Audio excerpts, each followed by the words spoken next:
I'll show you how to go from looking at your check engine light to not looking at your check engine light in about 30 minutes using some hand tools, and it's fully reversible and works on almost any car.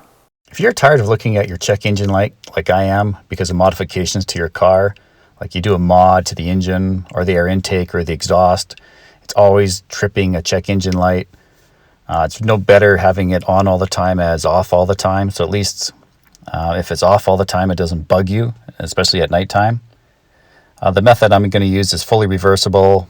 Takes about 30 minutes if you can change your gauge faces. A lot of people do that. They change the color. Maybe they want a white background or a red background.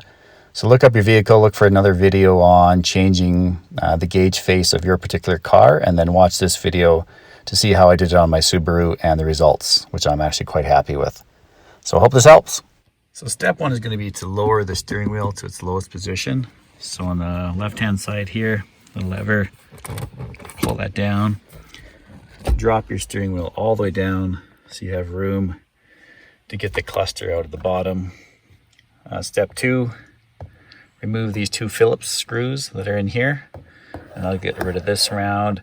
Then there should be 3 screws roughly in those positions that I'll show you here in a second. Okay, with these 2 screws out of the way, put them somewhere safe. Right, there's your Phillips. This, just put your thumb there, it just slides out like so. Alright, so it's looking like this. And now we can see we have 3 more to do. One up here, second one there, third one there. So I'll unscrew those now. Okay, we got those 3 screws out of the way. Now there's going to be a couple connections on the back of this. So as you pull it out, you'll need to tilt it like that. Come around the side. And the first one you're going to want to do is this green one. Once that gets undone, there's another bigger one in the back here. So give me a second with 2 hands to undo this one, and I'll show you the main one behind it. Okay, I need to correct myself. There's a green one, a little green one on each side. So this one's already been, I took this one out. Just use your thumb to push down and pull out. So I'll do that on this side as well. Pushing down with my thumb and pulling out. Okay, I need 2 hands for this. Let me get that out. So with both of the side ones out, you can turn this right around to kind of 90 degrees so you can get a better angle of taking your main middle one off, which there's a tab at the top again. You need to. Fair warning, this middle plug is a real pain to get out. There's a tiny little clip you have to push down with your finger at the top and then wiggle it out. So you see I have a little bit of a gap there now. I was able to get that by pushing down with one finger and then using a screwdriver to get into that crack and slowly turn it and wiggle it, and you're starting to get more and more. So it's probably going to come out here in a second, but I did want to show you that this is normally jammed right up against there, and it's really, really stiff and hard to get out. So be prepared for that. With that out now, you can see what I'm talking about. This little, it's tiny. Look how big my thumb is when it's zoomed in. It has to be pushed down while you're pulling out. And it's practically impossible to do, so you do have to find something to wedge in between this corner and the surround of that plug where it goes in to get some leverage to pop it out. But it will come out. Zoom out here now. Let's get this out without dropping it on the ground. Okay, here's your 3 plugs, 1, 2, 3. Cluster's out now, so we'll take it into the house. Okay, learning while doing here. As you go around and pop these guys off all the way around, it still won't come off unless you pull these little tabs here as well. They don't look like they do much, but they definitely hold it on. So make sure there's 3 of them there that kind of help keep that plastic part on. Up from the bottom, maybe right above this little tab here. Check engine. So not a bulb. I definitely printed on the circuit board. But there's still something illuminating. So on the back side of this circuit board, there's still going to be an LED light. So I've gone around and popped them, and some of the clear ones on the front, I guess they would be the top of the cluster. So going around, undoing all those white clips and the plastic clips on the top takes off this round. So you have to be really careful here. You're gonna want to put some gloves on now. If you get fingerprints on this black stuff, that's it. You're not gonna get those fingerprints off of there. Maybe an alcohol wipe would work, but yeah, go put some gloves on now before you go any further to figure out how to get this face off. There's 2 pieces, which is lucky for me. There's the face for the fuel and the temperature, which is right here. You can see there's a line down there separating the 2. And then there's the other one, the tachometer and the odometer. So we just need to remove this part. And then you'll notice right above the temperature, you can see the check engine. So we're going to cover that up from the back side. And to do that, we're going to want to take off the needles. And for your car or vehicle,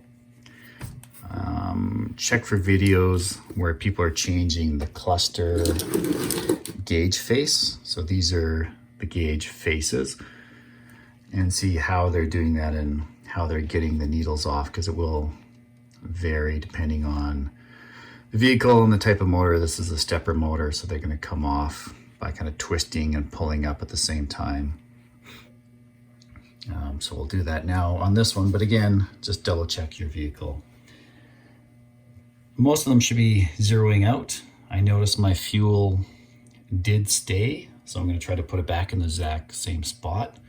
So make note of where your needles are if you're popping them off. And most stepper motors, you have to turn them beyond their range to pull up, because if you just pull up, they have this little metal pin which might want to pull out. So in this case, should get to a point, yeah, right here, where it won't go anymore, or here, won't go anymore. So we're going to turn and pull up at the same time.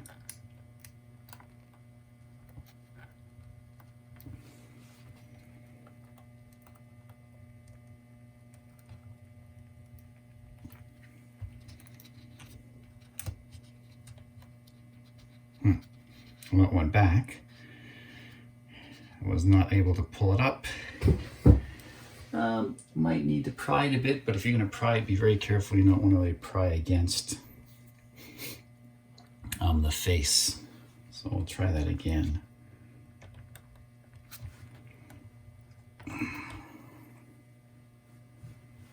These really don't want to come out. Okay, well, we'll go to plan B, which is, okay, we know that was there. We'll put that over here for the time being. We'll see if we can fold this back to at least to here, where we know this something is shining through. So let's see if we can cover it up. So let's, all right, we can lift this and see what we see underneath by lifting it.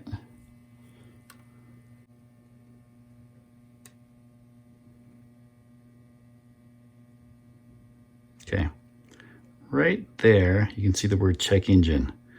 So if we put some tape on the back side of this face, that will stop the light from shining through that kind of semi-transparent area that says check engine, and essentially block the message from our eyes. So let's do that. We'll get some tape, put this up, and I'll see if I can adjust the camera a bit better to give you a better angle of what I'm doing here. By peeling this back without taking it off, we can see quite clearly where the check engine semi-transparent part of the face is.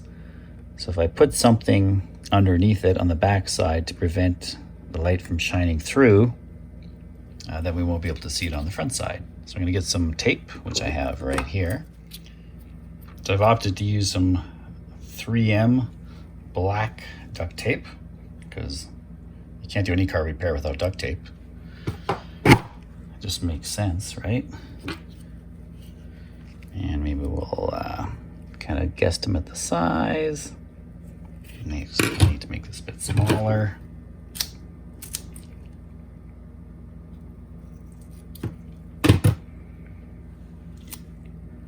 Cover that up.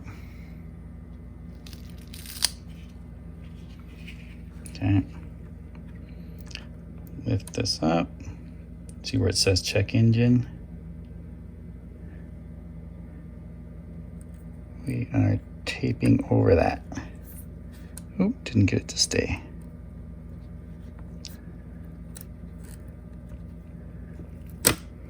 There we go.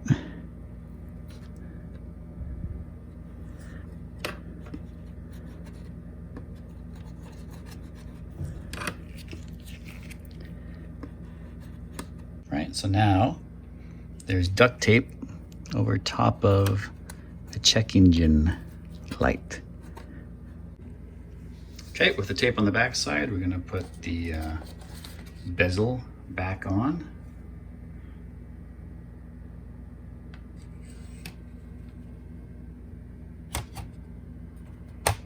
Just sits on there nicely. Right, you can't see that we've done any work to the check engine light, because again, all we did was put tape behind it to block the light from shining through kind of their transparent part of the gauge face. We're going to put this back on, but I'm going to take a duster to it first because we have it off. You might as well clean it, and then we'll get it back in the car and test it out.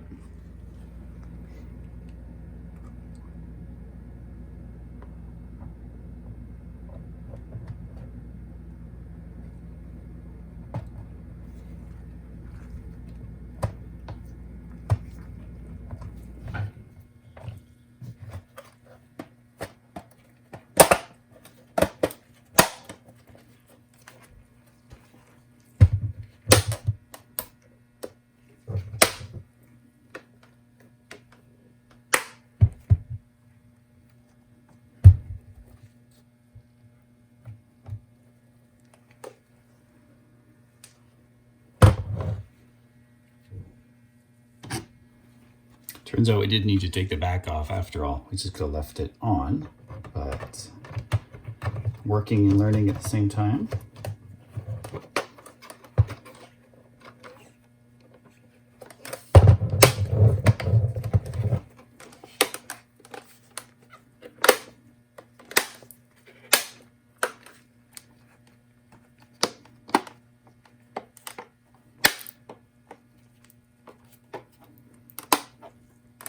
And if any of your bulbs are out, now is a good time to replace them. So it's going to go in the same way it came out, right? So put your three connectors, the three green connectors back on. I highly suggest testing your handiwork before you put all the screws back in. So we'll just kind of rest it in here and close the door. Let's see if we can see our check engine light now. So, signal light on, and I would say it's blocking 100% of that light. All right, so before it would have been right above the temperature, and now it's not there. The beauty of using tape and not taking any bulbs out or trying to cut the circuitry it's fully reversible. Just a quick note on the reassembly of putting the screws back in. There's little alignment tabs, so it should look like this. See how now it's sitting in that little alignment tab? It's quite nice, actually. That's a nice feature. So you don't have to fiddle around trying to find where that hole is, because when it's like this, right, it's not lined up. But when it's like this, it just goes in there easily. It's all put back together now.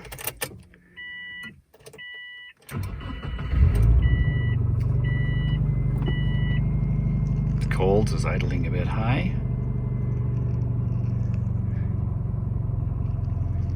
But my check engine light is gone.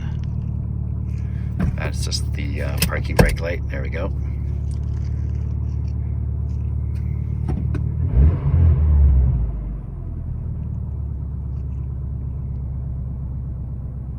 There we go. Not too hard.